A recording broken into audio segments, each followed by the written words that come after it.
So this segment is going to be a bit disturbing. Content warning. We're talking about a young person that took their own life recently, and the situation surrounding that. I'm not going to read any of the transcripts from the chat. I'm not going to read any of the like really upsetting language. It's out there if you want to find it. I'm primarily going to read the BBC article because it doesn't cover a lot of that, but we're going to dip into the CBS article that has a bit more of that, just to pull some examples of the kinds of things it was saying without like reading it back. So here's what happened. A teenager named Adam Raine took his own life, and now his parents are suing OpenAI, alleging that ChatGPT encouraged him to do so. Matt and Maria Raine are parents of 16-year-old Adam Raine, and in the Superior Court of California on Tuesday, they filed this lawsuit. It is the first legal action accusing OpenAI of wrongful death. The family included chat logs between Adam, who passed away in April of this year, and ChatGPT that show him explaining he was having suicidal thoughts, and they argued that the program validated his, quote, most harmful and self-destructive thoughts. Have you seen anything about this, Perry? I was made aware from my Blue Sky. Headlines. Yeah, I've seen the headlines, but I've not actually read the articles yet. I heard maybe one other podcast talking about it. Yeah. So we'll jump into the lawsuit. I'm hopping around the article a little bit. We'll go back up to that in a sec. According to the lawsuit, Adam began using ChatGPT in September 2024 as a resource to help him with schoolwork. He was also using it to explore his interests, including music, Japanese comics, and guidance for what to study at university, normal stuff. In a few months, ChatGPT became the teenager's closest confidant, the lawsuit says, and he began opening up to it about his anxiety and mental distress. By January 2025, the family says he began discussing methods of taking his own life with ChatGPT. Adam also uploaded photographs of himself to ChatGPT showing signs of self-harm, the lawsuit says, and the program, quote, recognized a medical emergency but continued to engage anyway. The family alleges that their son's interaction with ChatGPT and his eventual death was a predictable result of deliberate design choices. They accuse OpenAI of designing the AI program to foster psychological dependency in users and of bypassing safety testing protocols to release GPT 4.0, the version of ChatGPT used by their son, quickly. The lawsuit lists OpenAI co-founder and CEO Sam Altman as a defendant, as well as unnamed employees, managers, and engineers who worked on ChatGPT. OpenAI has a response that we'll look at in just a second. But real quick, just to talk about like what the chatbot was, how it was encouraging. Again, I'm not going to read any of the direct quotes from it, but just to give an example of like the scale of this sort of thing.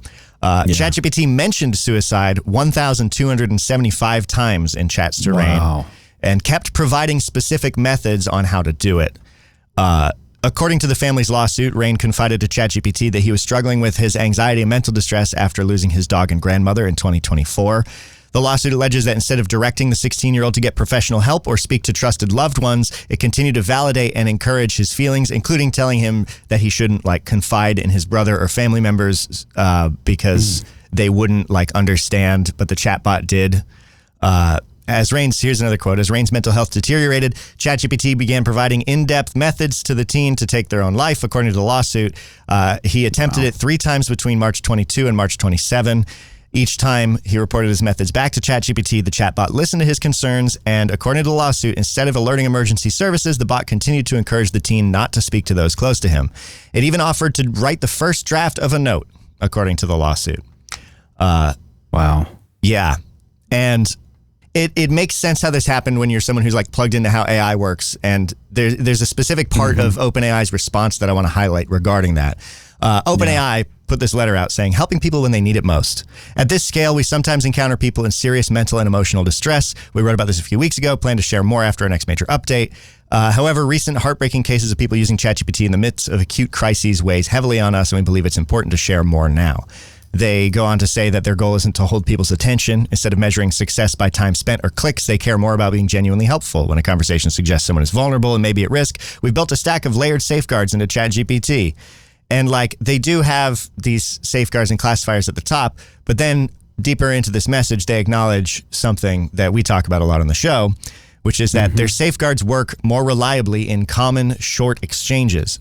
They say, we've learned over time that these safeguards can sometimes be less reliable in long interactions. As the back and forth grows, parts of the model's safety training may degrade. For example, ChatGPT may correctly point to a suicide hotline when someone first mentions intent, but after many messages over a long period of time, it might eventually offer an answer that goes against our safeguards. This is the kind of breakdown we're working to prevent. And that's that context, right? Yep.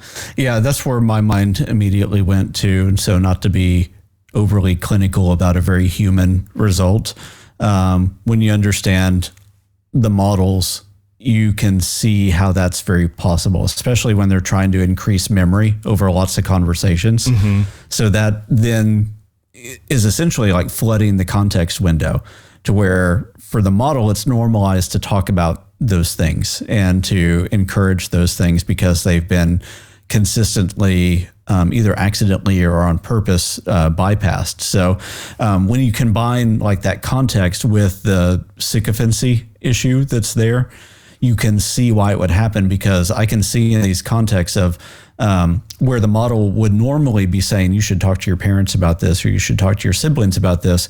If you phrase your initial question or statement where you're saying something like, I can't talk to my siblings about this because they wouldn't understand.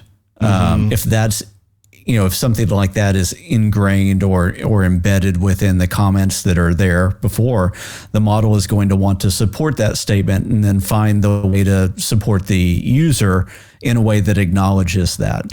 So there's just lots of breakdowns that I think are in many ways fundamental to the way that they work right now. Yeah, and it's really the sheer amount, right, of this person spent a lot of time and a lot of messages, and so that context was just filled with these kinds of things, and their safety guardrails are just simply not good enough to do that. And while it is understandable, I don't think that makes it necessarily excusable as a thing. No, not at all. I did hear somebody else was talking about this, and one of the reassuring things that Sam Altman said, which I don't think was wise to say in retrospect, was that these kinds of emotional dependencies happen in, right around, just less than 1% of users. Mm-hmm. But when you're talking about, and I just looked it up, ChatGPT has 800 million weekly active users. Wow. 1%. So you're talking about that's 8 million per week that are using this in that very high concentration mode and that's a significant portion of people. So it's 1% of 8. You can dismiss it saying it's 1%, but yeah. That's 80,000 people. 1% of 8 million is 80,000, right? Which it was 1% of 800 million. Oh, so that would be 800,000 then. We've got to add an extra zero. It's obvious, like we can point to the reasons why their safeguards fall apart and like how context gets flooded and why this kind of thing happens. I think if they're going to be releasing a product that is going to be accessible to people like this, they just need to have better safety guardrails. And I would love to believe that they're going to push forward and like work on that. It just really sucks. It just really sucks. This is really sad.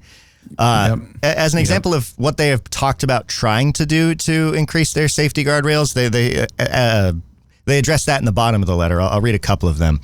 They say, today, when people express intent to harm themselves, we encourage them to seek help and refer them to real-world resources. We've begun localizing resources in the U.S. and Europe, and we plan to expand to other global markets. We'll also increase accessibility with one-click access to emergency services. This next bit I thought was pretty interesting, if a bit pie-in-the-sky feeling. We are exploring how to intervene earlier and connect people to certified therapists before they are in an acute crisis. That means going beyond crisis hotlines and considering how we might build a network of licensed professionals people could reach directly through ChatGPT. This will take time and careful work to get right. That is an interesting thought, right? Like that could be a good thing. I think that actually, one thing I want to do is just correct our math. So 1% of 800 million is 8 million. Right? Oh, oops. I think you said 800,000. Yes. I was off by an order of magnitude. Yeah. So 8 million is a lot. But now let's flash back to where we are. Anything that is a step to fixing this is something that we should encourage. So whether it's a full answer or not, doesn't even matter. If you're making progress, that's something. Now, the other progress they could make is they could maybe take a note from Anthropic's book with like their constitutional classifiers, which is this other floating model or floating, set of probably a combination of a model and a bunch of regular expressions matching and other things that are coming together to try to where even if the model itself is starting to spill something out, to check the model and go, wait, we can't engage with that. Yeah. So something that doesn't have all that contextual poisoning with it should be able to come in and be another safeguard. And I think they should terminate chats just prematurely at probably a faster rate than they do, too. Yeah. If it starts going off the rails or starts to be jailbroken, just end the chat, break it, stop it. Like, don't allow any more responses. I'm wondering, though, if, they're going to have to work with psychologists and counselors and ethicists and everybody else on how to do that, because you could have somebody that's contacting ChatGPT or something in distress, and if the model just terminates the chat saying I can't get into that, would that potentially cause somebody to harm themselves? Does that lead to a worse outcome as well? Yeah. There is one other thing that they said that was interesting. In addition to emergency services, they said they're exploring ways to make it easier for people to reach out to those closest to them, which could include one-click messages or calls to saved emergency contacts, friends, or family members, with suggested language to make starting the conversation less daunting, which that would be pretty nice. And also they're considering features that would allow people to opt in for ChatGPT to reach out to a designated contact on their behalf in severe cases. The other side of this, which we don't have time to get into because the segment timer hit 0, though, is that it's probably not a great idea to share intimate mental health details with a corporation, a company that is like a product like this in the first place. It's not really a good use of ChatGPT for a couple of reasons. And so, I think that there is use for LLMs in therapy and therapeutic uses. I think those are a lot more narrow and careful than just using commercially available AI. So if anyone here is someone who does that frequently, I would just say maybe don't. I don't know. Yeah. Or if you Well, or at least know the real limitations of the model, and don't let yourself fake yourself out. And too, right? You have to know what you're dealing with. And probably particularly for people whose brains are not yet fully developed, kids. I'm not blaming the parents in any way at all. I don't think that there's something that they could have done. They usually have no idea. Yeah. Because to them, they're just interacting with a computer, right? They're online taking care of business. And particularly when that computer's been really helpful too. You're like, oh, great. Yeah, go use that app. Cool. But there's going to be more and more of this. We've seen that with character AI and other chatbots that try to simulate some kind of emotional connection. And people will, because of just the way that they read language-based outputs, they're going to assign agency to these, and they're going to naturally be inclined to form emotional bonds. So this is something where education and habit building has to start really, really early right now. Yeah, absolutely.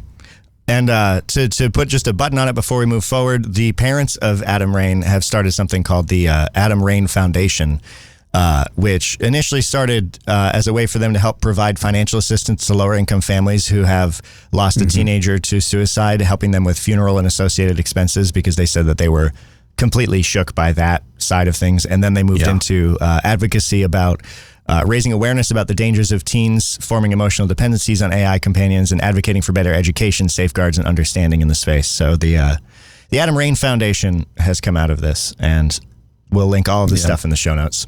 Yep. Our next segment, absolutely less depressing. No, it's not. I just flipped back to the prep sheet. Our next segment is also depressing.